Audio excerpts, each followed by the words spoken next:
na waliokuja mpaka tumefika leo, hiyo asili hajawahi kufutika.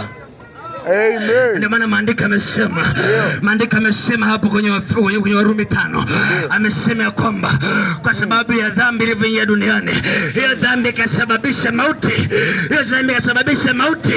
na mpaka leo unaona watu tunakufa, ni kwa sababu dhambi iliingia duniani ikaleta mauti.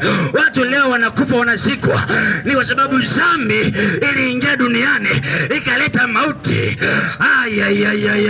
Lakini maandiko nasema kwa kalama na kipawa chake Kristo mwanadamu mmoja alikuja duniani kwa ajili ya kuokoa na kuondolea wanadamu ile asili ya dhambi zao, na ndio maana akapigwa msalabani pale Mgolgotha.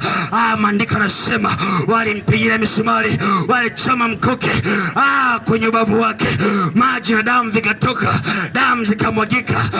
Maandiko yanasema, Yesu anazungumza, anasema kunyweni hii damu, maana damu ya agano imwagikayo kwa ajili ya wengi. Kwa ajili ya nini? Kwa ajili ya ondoleo la dhambi za watu, kwa ajili ya ondoleo la dhambi za watu.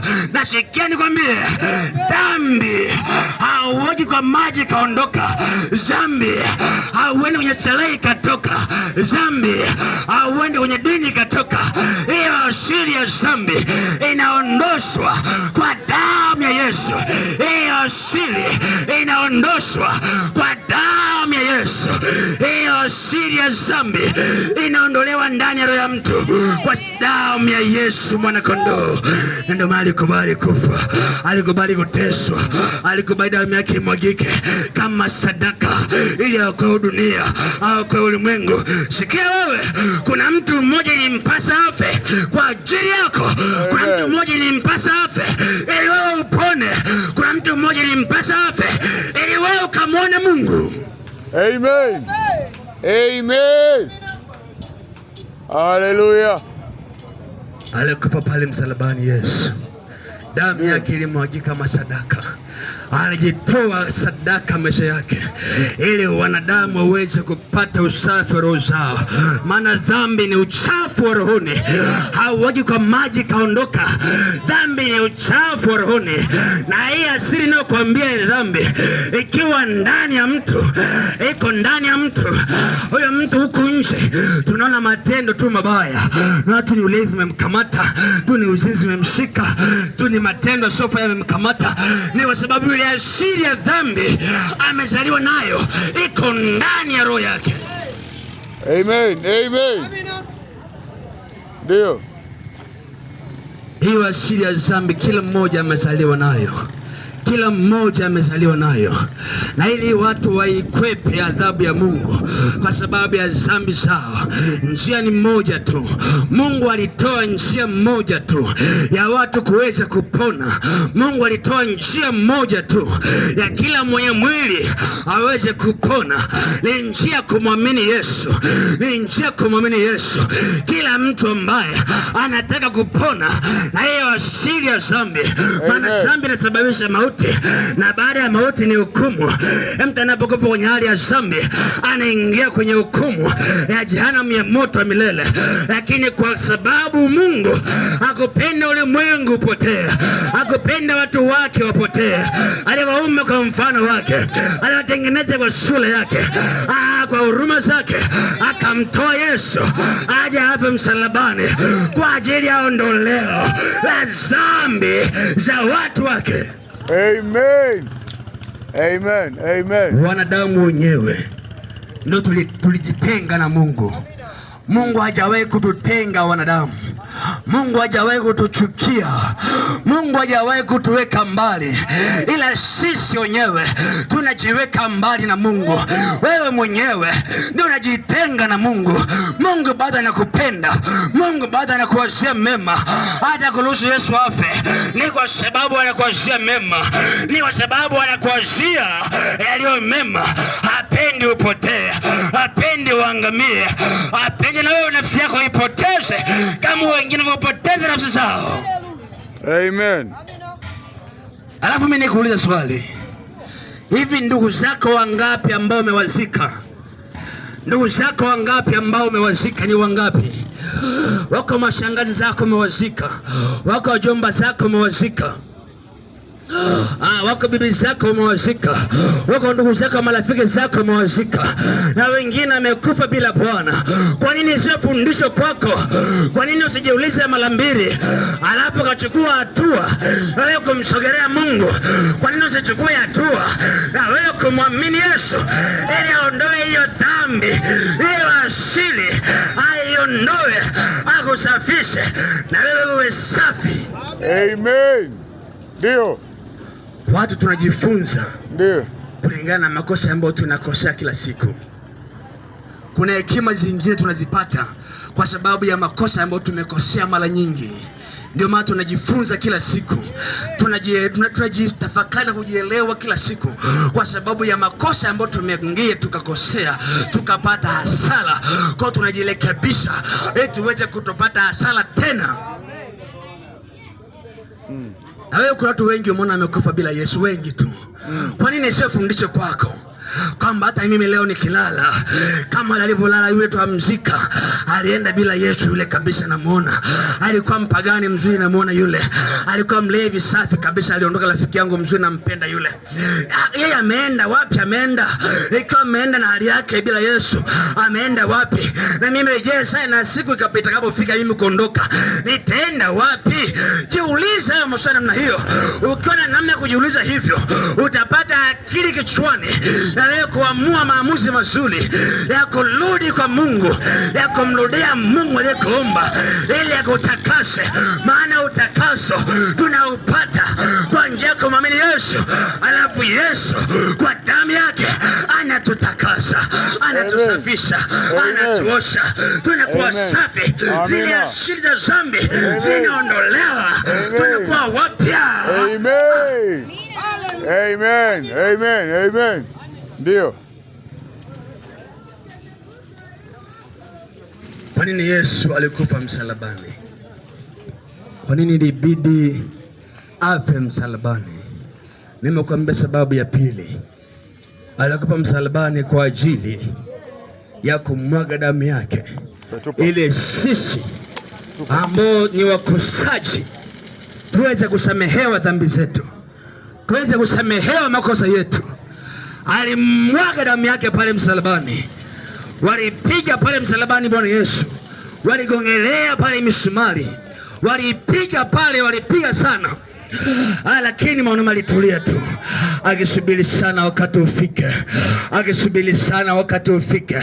Alijua hili jambo ni dogo leo, kwa sababu naamini kuna jambo kubwa baadaye litazaliwa hapa kupitia mauti yangu.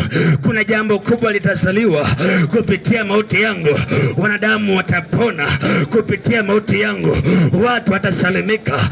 Sikieni kwambie, hata shetani alikuwa hajui hilo, alikuwa haelewi hilo, kwamba Yesu akifa hata ulimwengu utaokolewa, eti ulimwengu utakuja kwa Bwana, eti ulimwengu utasafishwa dhambi zao kirahisi. Alikuwa haelewi bado, akaruhusu auliwe, akaruhusu afe kwa hila. Lakini mwanaume alipogongelewa pale Golgotha, akakubali maumivu, akakubali aibu, akakubali fedheha. Wakamtoa pale amekufa, wakaenda kumzika mwanaume. Siku ya kwanza yupo kaburini, siku ya pili yupo kaburini. Alishuka kuzimu Jehova, akashuka kuzimu.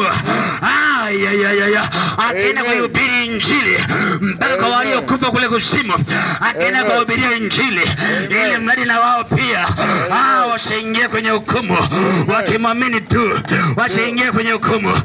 Shetani akajua nimemuweza, mpaka siku ya pili bado yupo kaburini, nimemuweza huyu jamaa, ataamka tena. Nisikeni kwambie, siku ya tatu jambo kubwa likatokea, jambo la ajabu likatokea ambalo hajatokea tangu ulimwengu umbwe. Jambo likatokea la ajabu. Ghafla siku ya tatu alfajiri, Yesu mwanaume wa wanaume akafufuka, akatoka kwa wafu akiwa hai, akiwa na ushindi, akibeba ushindi, akawaletea wanadamu ushindi.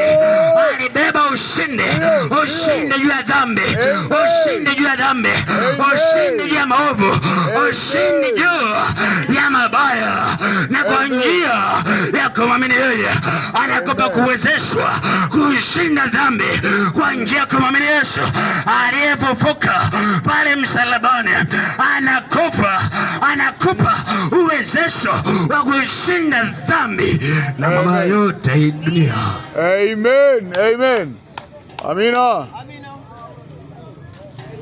Aliyefufuka akithibitisha ushindi wake, akithibitisha ushindi wake kwamba kwa kila atakayemwamini anao ushindi wa kuacha dhambi.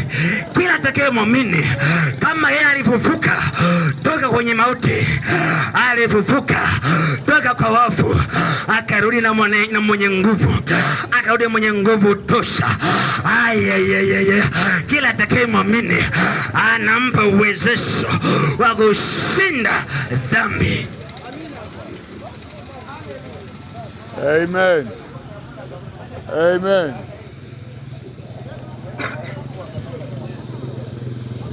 Ilipasa Yesu afe asiyekuwa na dhambi, ndio kama sadaka ya ondoleo la dhambi za watu.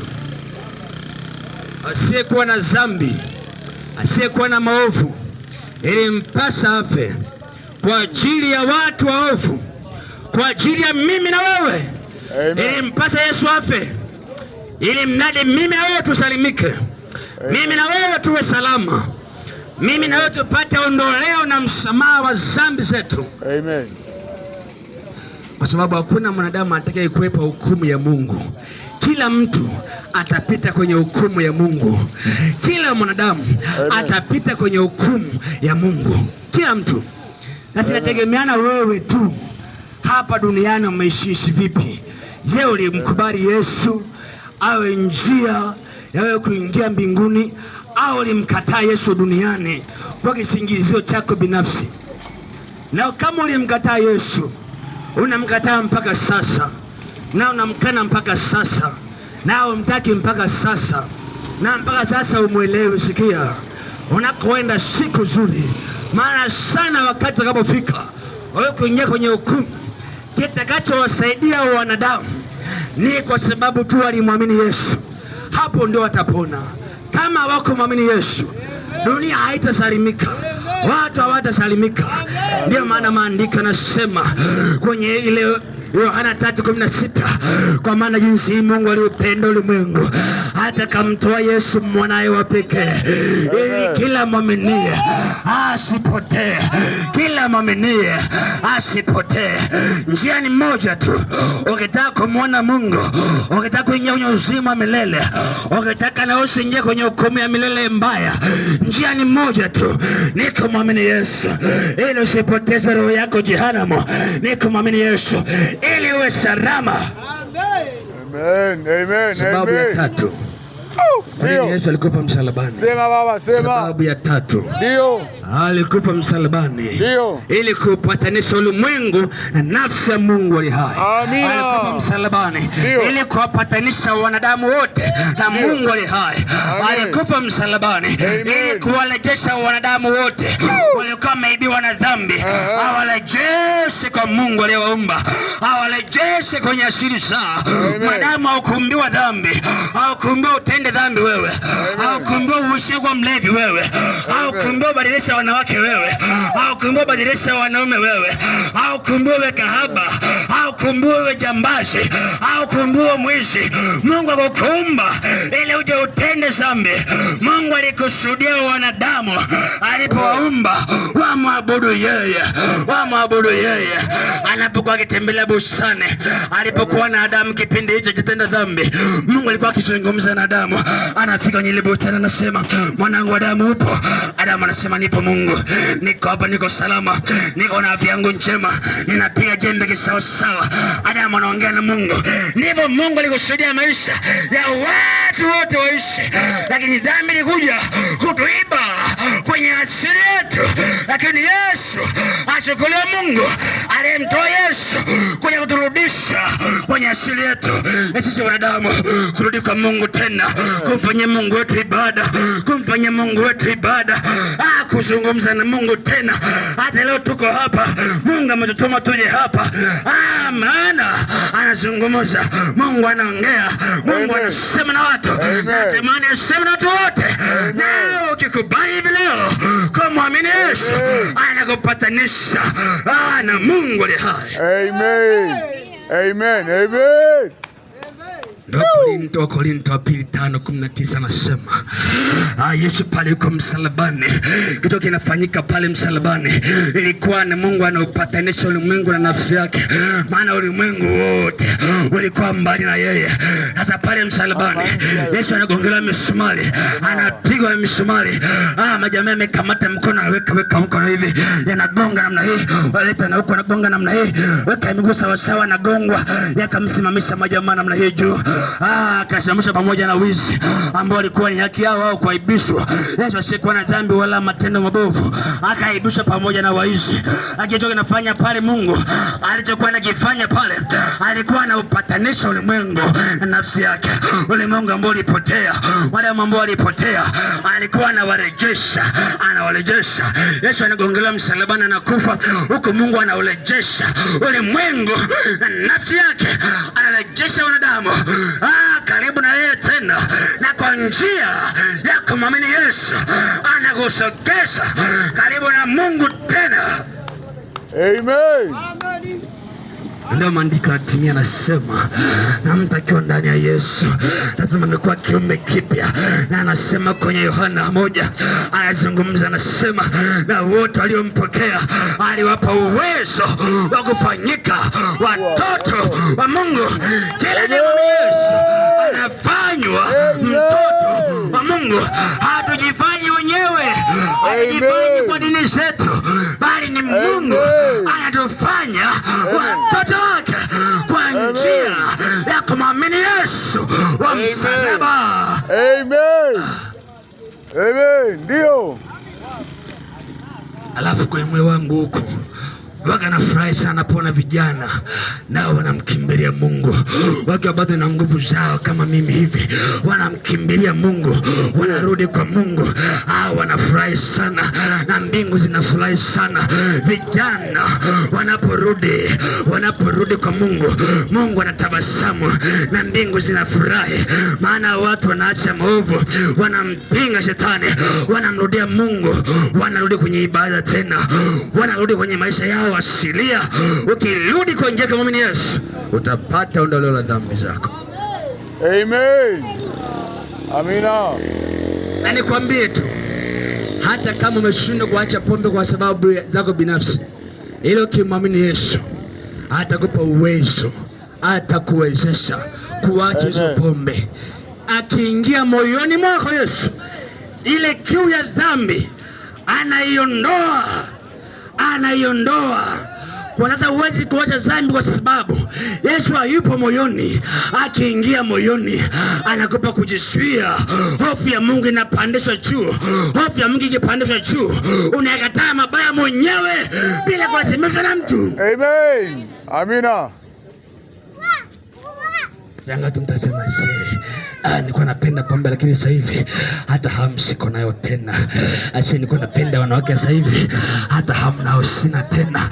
Wacha nitulie, nijenge maisha yangu, wacha nimtumikie tu Mungu. Haya maisha sio mazuri. Anakupa ufahamu, unajitambua, na kisha unaanza kuishi maisha mazuri, maisha ya heshima, maisha ya uhakika wa kesho yako.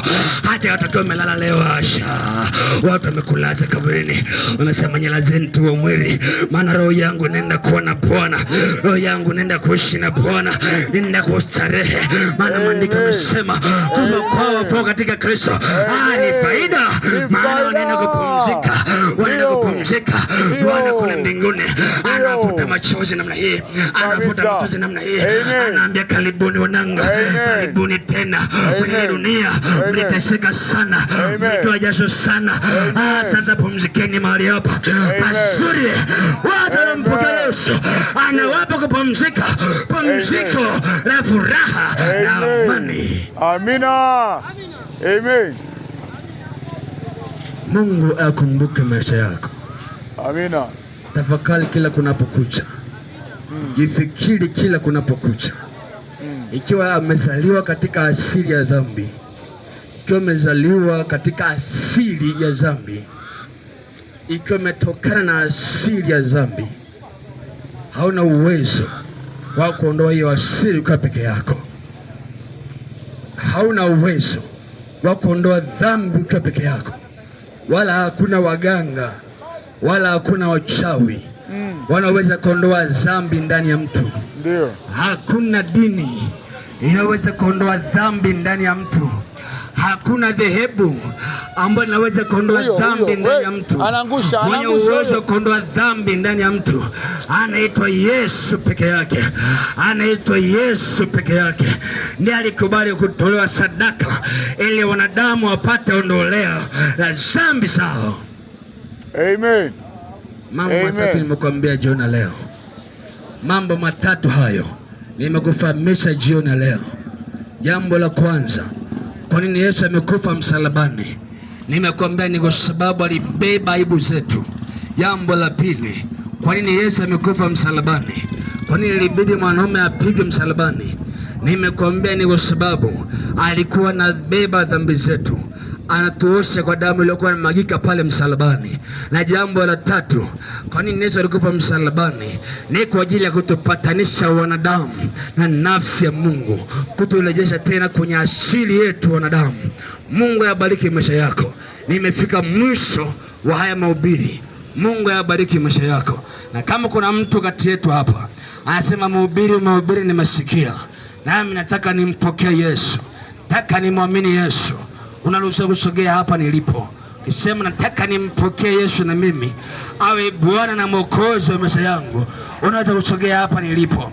Maana maandiko yanasema Mungu alitupatanisha sisi na nafsi yake na akatupa roho ya upatanisho. Kwa hata niko mimi hapa na kupatanisha na Mungu, maana tumepewa roho ya upatanisho ya kupatanisha wanadamu na Mungu wao. Kama uko mtu unasema nataka na mimi nimpokee Yesu, nataka na mimi nimwamini Yesu, nataka nimwamini Yesu, nimkabidhi Bwana maisha yangu awe Bwana na Mwokozi wa maisha yangu.